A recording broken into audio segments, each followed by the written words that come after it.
Hi friends, അപ്പോൾ നമ്മളിന്ന് വന്നിട്ടുള്ളത് നല്ലൊരു അടിപൊളി മന്തിയുടെ റെസിപ്പി ആയിട്ടാണ് കേട്ടോ.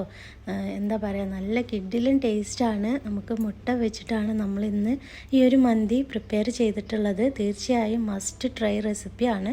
നമുക്ക് വീഡിയോയിലോട്ട് പോകാം. എഗ്ഗ് മന്തി ഉണ്ടാക്കുന്നതിന് വേണ്ടിയിട്ട് ആവശ്യത്തിന് ഞാൻ ഒരു 6 മുട്ട എടുത്ത് വെച്ചിട്ടുണ്ട്. ഇതിൽ ചെറിയ ചെറിയ ഹോള് നമ്മൾ നൈഫ് കത്തി കൊണ്ട് ഇതുപോലെ ഇങ്ങനെ ഓരോ ഹോളിട്ട് കൊടുത്തിട്ടുണ്ട് കേട്ടോ, മസാലയൊക്കെ പിടിക്കുന്നതിന് വേണ്ടിയിട്ടാണ്. അപ്പോൾ ഇനി ഇതിലേക്ക് വേണ്ട മസാല എന്തൊക്കെയാണെന്ന് നമുക്ക് നോക്കാം. അപ്പോൾ അതിന് വേണ്ടിയിട്ട് ഞാനിതാ ഇവിടെ ഒരു ബൗളെടുത്ത് വെച്ചിട്ടുണ്ട്. ഇതിലേക്ക് കുറച്ച് മസാലപ്പൊടികൾ ചേർത്ത് കൊടുക്കാം.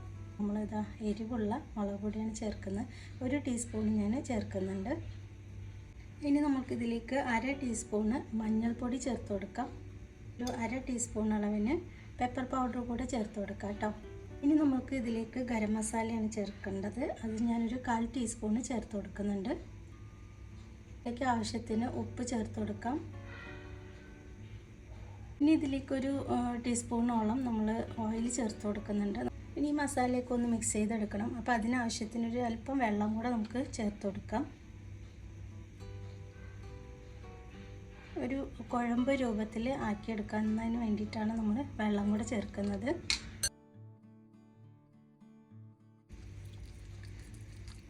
ഇപ്പം നമ്മുടെ ഈ ഒരു മസാല കറക്റ്റ് കൺസിസ്റ്റൻസിയാണ്. ഇതുപോലൊരു കുഴമ്പ് രൂപത്തിലാണ് നമ്മളിതൊന്ന് കുഴച്ചെടുക്കേണ്ടത് കേട്ടോ. ഇനി നമ്മൾ നേരത്തെ പുഴുങ്ങി എടുത്ത് വെച്ചിട്ടുള്ള മുട്ട നമുക്കിതിൽ ചേർത്ത് നന്നായിട്ടൊന്ന് മിക്സ് ചെയ്തെടുക്കാം.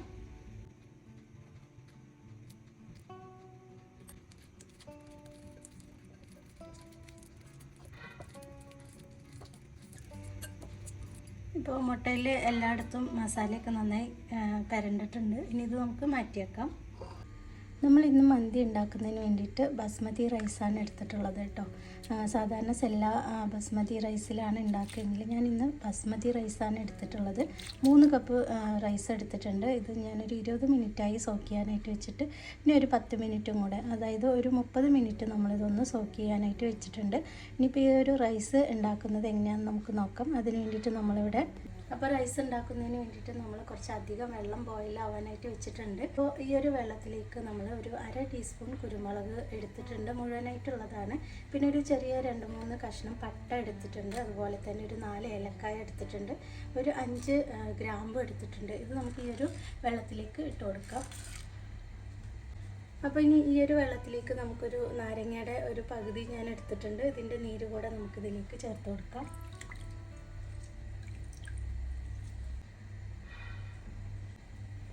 ഇനി ഇതിലേക്കൊരു 1-2 ടീസ്പൂണ് ഓയിൽ ചേർത്ത് കൊടുക്കുന്നുണ്ട് കേട്ടോ. അപ്പോൾ നമ്മുടെ റൈസ് ബസ്മതി റൈസ് എടുത്തിട്ടുള്ളത്. അപ്പോൾ റൈസ് പരസ്പരം ഒട്ടാതിരിക്കാനും കുറച്ചൊന്ന് സോഫ്റ്റായിട്ട് ഇരിക്കാനൊക്കെ വേണ്ടിയിട്ടാണ് ഈ ലെമണും അതുപോലെ തന്നെ ഓയിലൊക്കെ നമ്മൾ ചേർത്ത് കൊടുക്കുന്നത്. ഇപ്പോൾ നമ്മൾ വെള്ളം തിളയ്ക്കാനായിട്ട് വെച്ച് നന്നായിട്ട് തിള വന്നിട്ടുണ്ട് കേട്ടോ. ഈ സമയത്ത് നമ്മൾ കഴുകി മാറ്റി വെച്ചിട്ടുള്ള റൈസ് നമുക്കിതിലേക്ക് ചേർത്ത് കൊടുക്കാം. ഇപ്പോൾ ഏകദേശം ഒരു 1/2 മണിക്കൂറോളം നമ്മളിത് സോക്ക് ചെയ്തിട്ടുണ്ടായിരുന്നു. ഈ ഒരു ബസ്മതി റൈസ് നമ്മളിതിലേക്ക് ചേർത്ത് കൊടുക്കാം.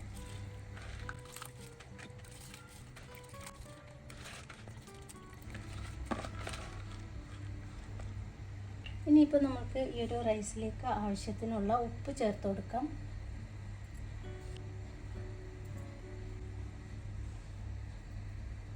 ഇപ്പോൾ നമ്മുടെ റൈസിൽ ആവശ്യത്തിനുള്ള ഉപ്പൊക്കെ ചേർത്തൊന്ന് മിക്സ് ചെയ്ത് കൊടുത്തിട്ടുണ്ട് കേട്ടോ.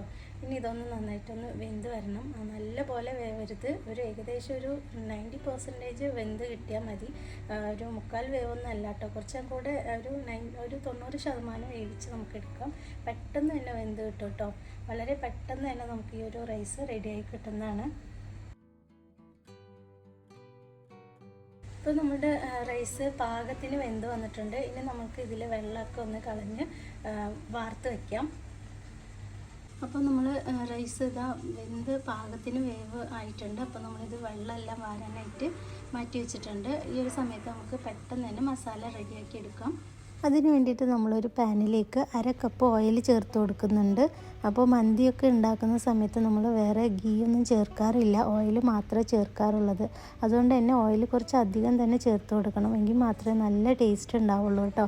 അപ്പോൾ അതുകൊണ്ട് നമ്മളൊരു 1/2 കപ്പ് ഓയിൽ നമ്മൾ ചേർത്തിട്ടുണ്ട്. ഓയിൽ ചൂടായി വരുന്ന സമയത്ത് ഇതിലേക്ക് ഒരു 4 പച്ചമുളകും 1 സവാളയും നമ്മൾ ചേർത്ത് കൊടുക്കുകയാണ്. പച്ചമുളക് ചെറുതായതുകൊണ്ട് 4 നമ്മൾ എടുക്കുന്നത്. കുറച്ച് വലിയ പച്ചമുളകാണെങ്കിൽ 2 3 ചേർത്താൽ മതിയാവും കേട്ടോ.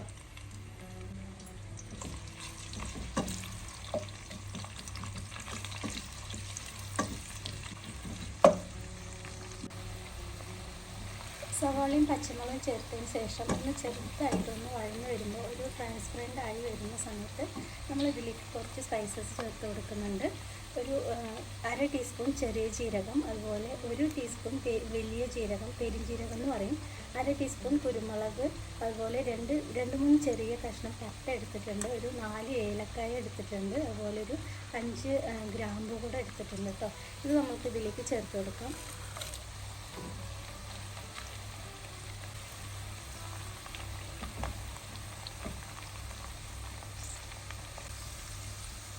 ഇപ്പോൾ ഉള്ളിയും അതുപോലെ തന്നെ സ്പൈസസൊക്കെ നന്നായിട്ട് വഴന്ന് വന്നിട്ടുണ്ട്. ഈ ഒരു സമയത്ത് നമ്മളിതിലേക്ക് ചിക്കൻ ക്യൂബ്, മാഗിയുടെ ചിക്കൻ ക്യൂബ് നമ്മളൊരു ബോക്സ് എടുത്തിട്ടുണ്ട്. ഇതിൽ 2 ക്യൂബാണ്. ഇത് രണ്ടും തന്നെ നമ്മളിതിലേക്ക് ചേർത്ത് കൊടുക്കാം.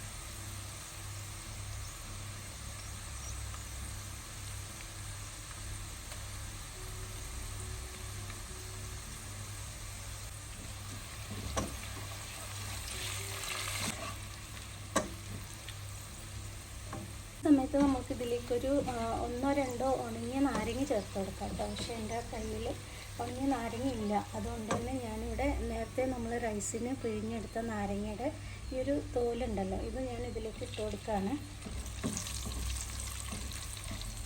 ഇനി നമുക്ക് ഇതിലേക്ക് ഒരു 3 തക്കാളി ഞാൻ നല്ലപോലെ മിക്സിയിൽ അടിച്ചെടുത്തതാണ്. 1 കപ്പ് റൈസിന് 1 തക്കാളി എന്ന കണക്കിലാണ് ഞാൻ എടുത്തിട്ടുള്ളത് കേട്ടോ. ഒരു 3 തക്കാളി ഞാനിവിടെ നന്നായിട്ട് മിക്സിയിൽ അടിച്ചെടുത്തതാണ്, അതുകൂടെ ചേർത്ത് കൊടുക്കാം.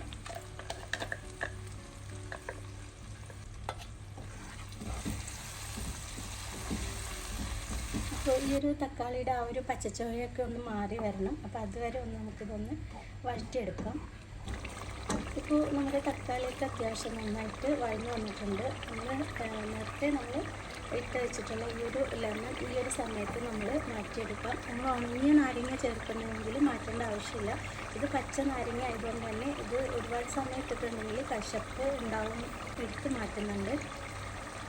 ഇനി ഈ ഒരു മസാലയിലേക്ക് നമ്മൾ 1 ടേബിൾ സ്പൂൺ മല്ലിപ്പൊടി, അതുപോലെ 1 ടീസ്പൂൺ മുളക് പൊടി, 1/2 ടീസ്പൂൺ മഞ്ഞൾപ്പൊടി, 1/2 ടീസ്പൂൺ ഗരം മസാല, ഇത്രയും കൂടെ നമ്മൾ ഈ ഒരു മസാലയിലേക്ക് ചേർത്ത് കൊടുക്കാം.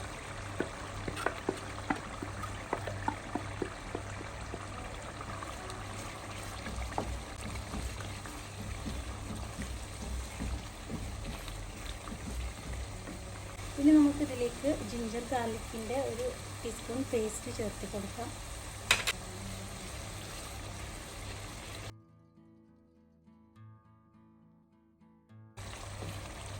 ഈ ഒരു മസാലയിലേക്ക് നമുക്ക് ഉപ്പ് ചെക്ക് ചെയ്തതിന് ശേഷം ആവശ്യമെങ്കിൽ മാത്രം ചേർത്ത് കൊടുക്കുക. കാരണം നമ്മൾ ഈ ഒരു മസാലയിൽ 2 മാഗി ക്യൂബ് ചേർത്തിട്ടുണ്ട്. അപ്പോൾ ആവശ്യമെങ്കിൽ മാത്രം നമ്മൾ ഉപ്പ് ചേർത്ത് കൊടുക്കാൻ മതിയാവും കേട്ടോ. നമ്മുടെ ഈ ഒരു പാനിൽ റൈസ് കൂടെ വരുമ്പോൾ മതിയാവുമെന്ന് തോന്നണില്ല, കുറച്ച് പാൻ ചെറുതായി പോയ പോലെ ഉണ്ട്. അതുകൊണ്ട് ഞാൻ ഈ ഒരു പാൻ മാറ്റാൻ പോവാണ് കേട്ടോ. ഇത് മാറ്റിയിട്ട് നമുക്ക് കുറച്ചുകൂടെ വലിയ പാനാണ് ഞാൻ ഇതിൽ വയ്ക്കാൻ പോകുന്നത്.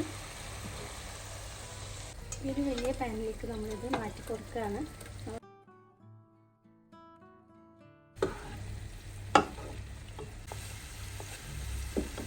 ഇപ്പോൾ നമ്മളുടെ മസാലയൊക്കെ നല്ലപോലെ തന്നെ വഴന്ന് വന്നിട്ടുണ്ട്. ഈ ഒരു സമയത്ത് നമ്മൾ മാരിനേറ്റ് ചെയ്ത് വെച്ചിട്ടുള്ള മുട്ട നമുക്കിതിൽ ചേർത്ത് കൊടുക്കാം.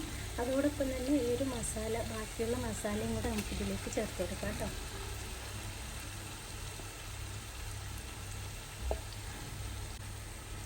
ഇനി ഇതൊന്ന് പതുക്കെ ഒന്ന് മിക്സ് ചെയ്ത് കൊടുക്കാം.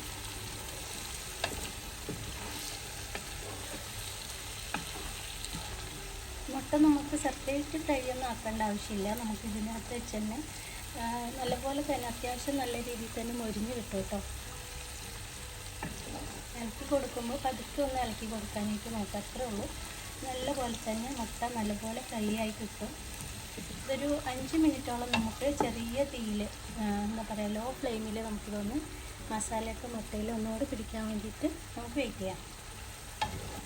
നമ്മൾ ഈ ഒരു മസാലയിലേക്ക് മുട്ട ചേർക്കുന്നതിന് മുമ്പായി തന്നെ നമുക്കൊരു കാര്യം ചേർക്കാനുണ്ടായിരുന്നു, മറന്നുപോയതാട്ടോ. കുറച്ച് മിൻറ്റ് ലീവ്സാണ്, പുതിനയാണ്. ഒരു 5-6 പുതിന ലീവ്സ് ചെറുതായിട്ട് കട്ട് ചെയ്തതാണ്. ഇത് നമുക്കിതിലേക്ക് ചേർത്ത് കൊടുക്കാം. ചേർത്ത് ഒന്ന് മിക്സ് ചെയ്തിട്ട് നമുക്കിത് അടച്ചു വെക്കാം.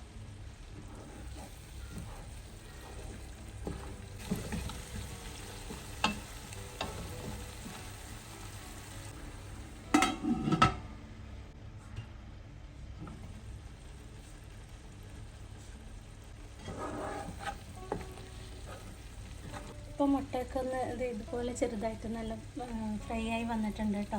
അപ്പോൾ ഇനി നമുക്കിതൊന്ന് തിരിച്ചതുപോലെയൊക്കെ ഒന്ന് മറിച്ചിട്ട് കൊടുക്കാം. പതുക്കെ, വളരെ പതുക്കെ നമുക്ക് ഇളക്കി കൊടുക്കാൻ പറ്റുള്ളൂ. അപ്പോൾ അല്ലെങ്കിൽ ഉടഞ്ഞു പോകും. മുട്ട പൊട്ടിപ്പോയിട്ടുണ്ടെങ്കിൽ പിന്നെ അതിൻ്റെ മഞ്ഞക്കറിയൊക്കെ പുറത്ത് വന്ന ടേസ്റ്റ് അങ്ങനെ മാറിപ്പോവും. അപ്പോൾ നമുക്ക് ഇവിടെ ഏകദേശം മസാല ഇവിടെ റെഡി ആയിട്ടുണ്ട്.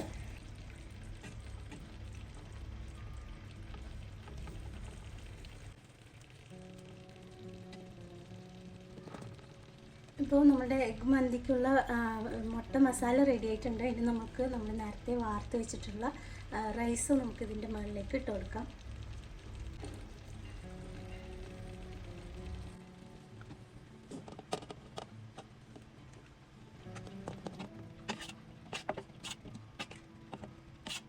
അപ്പോൾ നമ്മൾ റൈസെല്ലാം നമ്മുടെ മുട്ട മസാലയിലേക്ക് ഇട്ട് കൊടുത്തിട്ട് ഒന്ന് ഈവനായിട്ടൊന്ന് പരത്തി എടുത്തിട്ടുണ്ട് കേട്ടോ. ഇനി ഈ ഒരു റൈസിൻ്റെ മുകളിലേക്കായിട്ട് ഒരു പകുതി നാരങ്ങയുടെ നീരും ഒരു 1/4 ടീസ്പൂണ് മഞ്ഞൾപ്പൊടിയും കൂടെ മിക്സ് ചെയ്തെടുത്തതാണിത്. ഇത് നമ്മൾ ഒഴിച്ചു കൊടുക്കുകയാണ്. അപ്പോൾ നമ്മൾ മൊത്തം ഈ ഒരു റൈസിന് വേണ്ടിയിട്ട് ഒരു നാരങ്ങയാണ് എടുത്തിട്ടുള്ളത് കേട്ടോ.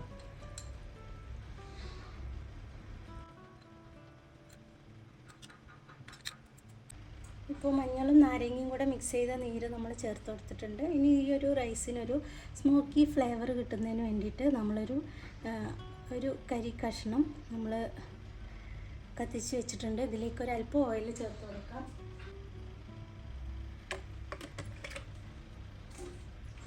ഉടനെ തന്നെ നമ്മളിതൊന്ന് വെക്കാം. ഇതിന് മുകളിലേക്ക് ഒരു വെയിറ്റ് വെച്ച് കൊടുക്കുന്നുണ്ട്. അതിൻ്റെ പുക ഒട്ടും തന്നെ പുറത്ത് പോകാതിരിക്കുന്നതിന് വേണ്ടിയിട്ട് ഞാനിവിടെ ഒരു വെയിറ്റ് വെച്ച് കൊടുത്തിട്ടുണ്ട്. ഇനി ഒരു 10 മിനിറ്റ് നമുക്ക് വളരെ സിമ്മിൽ നമുക്കിതൊന്ന് കുക്ക് ചെയ്തെടുക്കാം. അപ്പോൾ 10 മിനിറ്റ് ഇതുപോലെ സിമ്മിൽ വെച്ച് കുക്ക് ചെയ്ത് കഴിഞ്ഞ ശേഷം നമ്മൾ സ്റ്റവ് ഓഫ് ചെയ്യാം. അതിന് ശേഷം ഒരു 10-15 മിനിറ്റിന് ശേഷം മാത്രം നമ്മളിത് ഓപ്പൺ ചെയ്ത് നോക്കാം. അപ്പോൾ നമ്മുടെ മന്തി ഇവിടെ റെഡി ആയിട്ടുണ്ട്. നമ്മൾ സിമ്മിൽ 10 മിനിറ്റ് കുക്ക് ചെയ്തതിന് ശേഷം ഇത് ഓഫാക്കിയിട്ടുണ്ട്. ഓഫാക്കി ഒരു 15 മിനിറ്റിന് ശേഷമാണ് നമ്മൾ ഇത് തുറക്കാൻ പോകുന്നത് കേട്ടോ. അപ്പോൾ മന്തിയുടെയൊക്കെ ഒരു നല്ല ഫ്ലേവർ വരുന്നുണ്ട് കേട്ടോ. നല്ല ഫ്ലേവർ വന്നിട്ടുണ്ട്. ഇനി നമുക്ക് ഈ ഒരു ഓയിൽ ഇതിൽ നിന്ന് എടുത്ത് മാറ്റാം. അപ്പോൾ നമ്മൾ ഒഴിച്ചു കൊടുത്ത മഞ്ഞളും ആ ഒരു ലെമൺ ഒക്കെ നല്ല കളറായിട്ടുണ്ട് കേട്ടോ. നമുക്ക് ഈ ഒരു റൈസ് പതുക്കെ ഒന്ന് മിക്സാക്കി കൊടുക്കാം. ഇളക്കുമ്പോൾ നല്ല സ്മെല്ല് വരുന്നുണ്ട്. ഇനി നമുക്ക് അടിയിലത്തെ ആ ഒരു മസാല ഒന്ന് മിക്സാക്കി എടുക്കണം. അപ്പോൾ പതുക്കെ വേണം ഇളക്കാനായിട്ട്. മുട്ട നമുക്ക് ആദ്യം ഇതിൽ നിന്നൊന്ന് എടുത്ത് മാറ്റാം. മുട്ടയൊക്കെ നന്നായിട്ട് തന്നെ ഒന്ന് ഫ്രൈ ആയിട്ട് വന്നിട്ടുണ്ട് കേട്ടോ. നമുക്ക് ഈ മുട്ട ഒന്ന് ആദ്യം തന്നെ ഒന്ന് മാറ്റിയെടുക്കാം.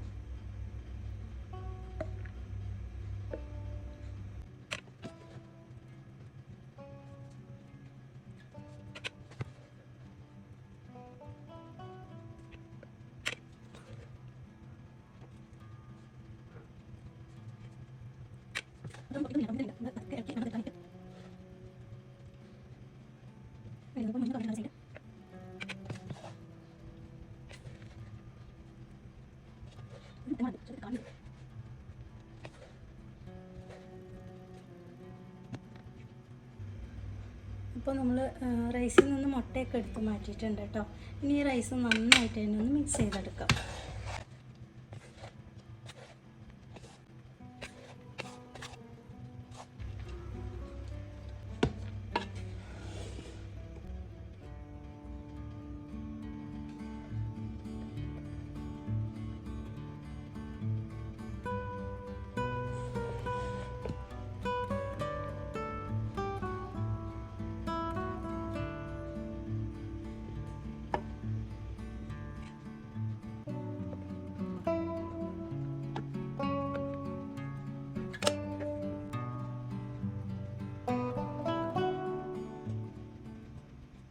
അപ്പോൾ ഫ്രണ്ട്സ്, ഇതാ നമ്മളുടെ മുട്ട മന്തി ഇവിടെ റെഡി ആയിട്ടുണ്ട്. നല്ല കിടുക്കാച്ചി റെസിപ്പിയാണ്. എന്താ പറയുക, നല്ല ടേസ്റ്റ് ഉണ്ട്. ഇനിയിപ്പോൾ ഒരു സൺഡേ ചിക്കനും മട്ടനൊന്നും എടുക്കാൻ പറ്റിയില്ലെങ്കിൽ നമ്മൾക്ക് മുട്ട വെച്ചിട്ട് നല്ല അടിപൊളി മന്തി വീട്ടിൽ റെഡിയാക്കി എടുക്കാം കേട്ടോ.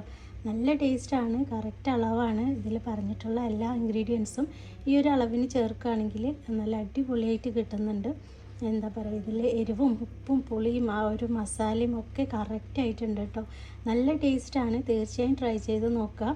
വളരെ സിമ്പിളാണ് ഉണ്ടാക്കിയെടുക്കാനും. അധികം ഇൻഗ്രീഡിയൻസിൻ്റെ ആവശ്യമൊന്നുമില്ല. നമ്മുടെ വീട്ടിലുള്ള കുറച്ച് ഇൻഗ്രീഡിയൻസ് ഒക്കെ തന്നെ ആവശ്യമുള്ളൂ. മാഗി ക്യൂബ് മാത്രം ഒന്ന് നമ്മൾ മേടിക്കേണ്ടി വരും. അപ്പോൾ ഇതൊന്ന് തീർച്ചയായും ട്രൈ ചെയ്ത് നോക്കുക കേട്ടോ. അപ്പോൾ ട്രൈ ചെയ്ത് ഫീഡ്ബാക്ക് അറിയിക്കാൻ മറക്കരുത്.